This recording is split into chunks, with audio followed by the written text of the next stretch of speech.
ഇന്ന് നമ്മൾ ഉണ്ടാക്കാൻ പോകുന്നത് restaurant style egg vegetable stew ആണ്. അപ്പോൾ നമുക്ക് എന്തിൻ്റെ കൂടി സൈഡായിട്ട് ഇത് കഴിക്കാൻ പറ്റും. നല്ല ടേസ്റ്റാണ്, ഈസി ആയിട്ട് ഉണ്ടാക്കാം. അപ്പോൾ നിങ്ങൾക്ക് റെസിപ്പിയൊക്കെ ഇഷ്ടമാവുണ്ടെങ്കിൽ ആ ലൈക്ക് ബട്ടൺ ഒന്ന് പ്രസ് ചെയ്യണം. പിന്നെ വീഡിയോസൊക്കെ സബ്സ്ക്രൈബ് ചെയ്യാതാണ് കാണുന്നുണ്ടെങ്കിൽ സബ്സ്ക്രൈബ് ചെയ്ത് സപ്പോർട്ട് ചെയ്യാം. അപ്പോൾ നമുക്ക് എങ്ങനെ എളുപ്പത്തിൽ ഉണ്ടാക്കാൻ പറ്റിയിട്ടുള്ള ഈ നല്ല ടേസ്റ്റുള്ള എഗ്ഗ് വെജിറ്റബിൾ സ്റ്റൂ എങ്ങനെ ഉണ്ടാക്കാൻ നോക്കാം. അപ്പോൾ നമുക്ക് സ്റ്റൂ ഉണ്ടാക്കാനായിട്ട് ഞാനിവിടെ കുറച്ച് വെജിറ്റബിൾസ് എടുത്തിട്ടുണ്ട്. അപ്പോൾ നമ്മളെ വീട്ടിൽ എപ്പോഴുള്ള വെജിറ്റബിൾസ് തന്നെയാണ്. അപ്പോൾ ഞാനിവിടെ 2 മീഡിയം സൈസ് പൊട്ടാറ്റോ എടുത്തിട്ടുണ്ട്. അത് പീൽ ചെയ്ത് കട്ട് ചെയ്ത് വെച്ചതാണ്. പിന്നെ ഒരു ചെറിയൊരു കഷ്ണം സവാള കേട്ടോ, ഉള്ളി ചെറിയൊരു പീസ് മതി കേട്ടോ. അപ്പോൾ നമ്മൾ വഴറ്റുന്ന സമയത്ത് വീണ്ടും ചേർക്കുന്നുണ്ട്. പിന്നെ എരിവിന് ഒരു പച്ചമുളകും നമ്മൾ വീണ്ടും ചേർക്കുന്നുണ്ട്. അപ്പോൾ ഇപ്പോൾ ഒന്ന് ചേർത്ത് കൊടുത്താൽ മതി. പിന്നെ ഒരു വലിയൊരു ക്യാരറ്റ് ചെറുതാണെങ്കിൽ 2 എടുക്കുക. അപ്പോൾ ഇതുപോലെ ക്യൂബായിട്ട് കട്ട് ചെയ്യുക. പിന്നെ ഞാൻ എടുത്തത് 1/4 കപ്പ് ഗ്രീൻ പീസാണ് കേട്ടോ. അപ്പോൾ ഫ്രഷ് ആയിട്ടുള്ള ഫ്രോസൺ ഗ്രീൻ പീസാണ് എടുത്തിട്ടുള്ളത്. അപ്പോൾ ഡ്രൈ ആയിട്ടുള്ള ഗ്രീൻ പീസ് വേണമെങ്കിൽ നിങ്ങൾക്ക് ഇതിലോട്ട് ചേർത്ത് കൊടുക്കുക. അപ്പോൾ സോക്ക് ചെയ്ത് വെച്ചിട്ട് ഇതിലേക്ക് ചേർത്തിട്ട് വേവിച്ചാൽ മതി. ഇതെല്ലാം കൂടി നമുക്ക് കുക്കറിലിട്ടിട്ട് നല്ലോണം ഉടഞ്ഞു പോകാതെ വേവിച്ചിട്ടെടുക്കണം. ഈ സമയത്ത് കുറച്ച് ഉപ്പ് ചേർത്ത് കൊടുക്കുക. പിന്നെ ലേശം വെള്ളം ഒഴിച്ചു കൊടുത്താൽ മതി. വെള്ളം ഒഴിക്കുന്ന സമയത്ത് കൂടി പോകണ്ട. കാരണം നമ്മൾ തേങ്ങാപ്പാലൊക്കെ ചേർക്കുന്ന സമയത്ത് വെള്ളം കൂടിപ്പോയാൽ നമ്മൾ കറി ലൂസായിട്ട് പോകും. അപ്പോൾ പച്ചക്കറി വേവാനുള്ള വെള്ളം മാത്രം ഒഴിച്ചു കൊടുത്തിട്ട് ഇതൊന്ന് വേവിച്ചിട്ടെടുക്കുക. അപ്പോൾ കുക്കറിൽ വേവിക്കുന്ന സമയത്ത് നിങ്ങളൊരു കുക്കറിൽ വെജിറ്റബിൾക്ക് വേവാൻ എത്ര സമയം എടുക്കുക ആ ഒരു ടൈം കൊടുത്തിട്ട് വേവിക്കുക. അപ്പോൾ ഞാൻ 2 വിസിൽ കൊടുത്തിട്ടാണ് വേവിക്കുന്നത്. അപ്പോൾ കറക്റ്റ് ഉടഞ്ഞു പോകാതെ എനിക്ക് വെന്ത് കിട്ടിയിട്ടുണ്ട്. മൂടി വെച്ചിട്ട് മീഡിയം ഫ്ലെയിമിലിട്ടിട്ട് നമുക്കിതൊന്ന് വേവിക്കാം. അപ്പോൾ നിങ്ങൾ പ്രത്യേകം ശ്രദ്ധിക്കേണ്ടത് വെജിറ്റബിൾസൊക്കെ വെന്ത് കൊഴിഞ്ഞ് പോകാതെ നോക്കണം. അപ്പോൾ അധികം വെന്ത് ഉടഞ്ഞു പോയാൽ കറിക്ക് അത്ര ടേസ്റ്റ് ഉണ്ടാവില്ല. പിന്നെ ഇത് വെന്ത് വരുന്ന സമയത്ത് നമുക്ക് ബാക്കി കാര്യങ്ങളൊക്കെ ചെയ്യാം. ഇനി നമുക്ക് കറി ഇങ്ങനെ ആക്കിയിട്ടെടുക്കാൻ നോക്കാം. കടായി ചൂടായതിന് ശേഷം അതിലേക്ക് 1 ടേബിൾ സ്പൂണ് കോക്കനട്ട് ഓയിൽ ചേർത്ത് കൊടുത്തിട്ടുണ്ട്. എണ്ണ ചൂടായതിന് ശേഷം ഇതിലേക്ക് 2 പട്ട ചേർത്ത് കൊടുക്കുക. പിന്നെ 2 ഏലക്കായ, 2 ഗ്രാമ്പു. ഇതൊന്ന് മൂത്ത് വരുന്ന സമയത്ത് നമുക്കിതിലേക്ക് 1 ടീസ്പൂൺ ഇഞ്ചി ചെറുതായിട്ട് കട്ട് ചെയ്ത് വെച്ചത് ചേർത്ത് കൊടുക്കുക. പിന്നെ എരിവിന് ആവശ്യമുള്ള പച്ചമുളക് ചേർത്ത് കൊടുക്കുക. അപ്പോൾ ഞാനിവിടെ 2 പച്ചമുളക് ചേർത്തിട്ടുണ്ട്. അപ്പോൾ അത്യാവശ്യം ഒരു എരിവാണ് കേട്ടോ. തീരെ എരിവില്ലാതെ എന്നാൽ കറിക്ക് ടേസ്റ്റ് ഉണ്ടാവില്ല. അപ്പോൾ നിങ്ങൾ എരിക്കനുസരിച്ച് ചേർക്കാം. ഇതൊന്ന് മൂത്ത് വരുന്ന സമയത്ത് നമ്മളിതിലേക്ക് ഒരു മീഡിയം സൈസ് സവാള നൈസായിട്ട് കട്ട് ചെയ്തത് ചേർത്ത് കൊടുക്കുകയാണ്.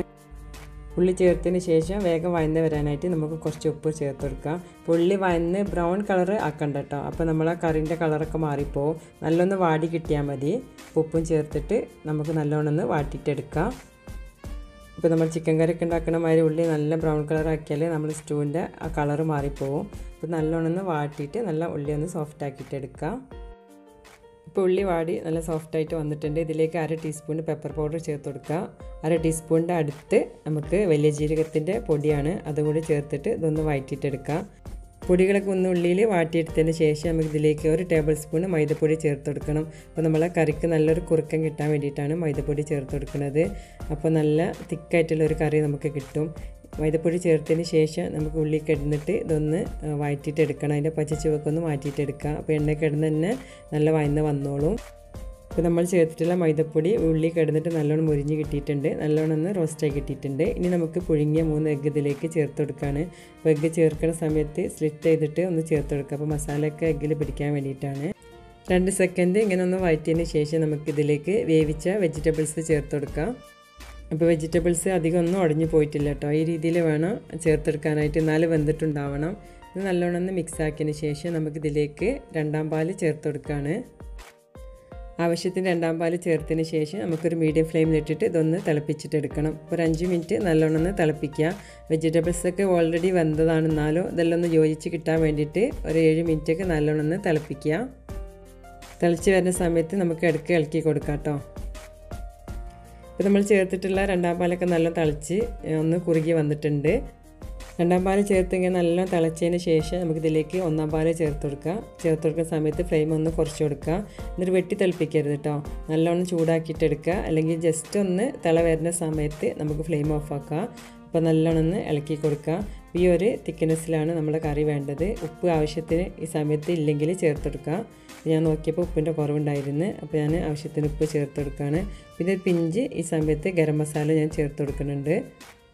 ഗരം മസാല ചേർത്ത് കൊടുക്കുന്ന സമയത്ത് ഒരു പിഞ്ച് ചേർത്ത് കൊടുത്താൽ മതി. നമ്മൾ ഓൾറെഡി പട്ടയും ഗ്രാമ്പും ഏലക്കൊക്കെ ചേർത്തിട്ടുണ്ട്. അപ്പോൾ പിന്നെ കൂടി പോകണ്ട. ലാസ്റ്റ് ചേർക്കുന്ന സമയത്ത് നമുക്ക് കുറച്ചൊരു ഫ്ലേവർ ഉണ്ടാവും, അതിന് വേണ്ടി ചേർത്തതാണ്. അപ്പോൾ ജസ്റ്റ് ഒന്ന് തുള്ളി വരുന്ന സമയത്ത്, ഒന്ന് തിളച്ച് വരുന്ന സമയത്ത് നമുക്ക് ഫ്ലെയിം ഓഫ് ആക്കാം. നല്ല കുറുകിയ ചാറോട് കൂടിയിട്ടുള്ള എഗ്ഗ് വെജിറ്റബിൾ സ്റ്റൂ ആണ്. അപ്പോൾ ഈ രീതിയിൽ നിങ്ങൾ ഉണ്ടാക്കി നോക്കിയിട്ടില്ലെങ്കിൽ ഉണ്ടാക്കി നോക്കുന്ന സമയത്ത് എന്തായാലും ഫീഡ്ബാക്കൊക്കെ അറിയിക്കണം. പിന്നെ റെസിപ്പി ഇഷ്ടമായിട്ടുണ്ടെങ്കിൽ നിങ്ങൾ ആ ലൈക്ക് ബട്ടൺ ഒന്ന് പ്രസ് ചെയ്യണം. പിന്നെ വീഡിയോസൊക്കെ കണ്ടുകൊണ്ടിരിക്കുന്ന സമയത്ത് ഇഷ്ടമാവുകയാണെങ്കിൽ സബ്സ്ക്രൈബ് ചെയ്ത് സപ്പോർട്ട് ചെയ്യുക. ഫാമിലിയും ഫ്രണ്ട്സൊക്കെ ആയിട്ടൊന്ന് ഷെയർ ചെയ്ത് കൊടുക്കുക. അപ്പോൾ നമുക്ക് ഇത് ഏതിൻ്റെ കൂടി സൈഡായിട്ട് കൂട്ടാമെന്ന് പറഞ്ഞല്ലോ. അപ്പോൾ ഞാനിവിടെ അപ്പത്തിൻ്റെ കൂടെയാണ് സെർവ് ചെയ്യുന്നത്. ഇത് നമ്മൾ അവൽ വെച്ചിട്ട് ഉണ്ടാക്കിയിട്ടുള്ള നല്ല സോഫ്റ്റ് ആയിട്ടുള്ള അപ്പമാണ്. ഓൾറെഡി ഞാനിത് പോസ്റ്റ് ചെയ്തിട്ടുണ്ട്. ഇതിൻ്റെ ലിങ്ക് ഞാൻ താഴെ കൊടുക്കാം. അപ്പോൾ നമുക്ക് ഇൻഷാ അല്ലാഹ് അടുത്ത വീഡിയോ ആയിട്ട് നമുക്ക് വീണ്ടും കാണാം.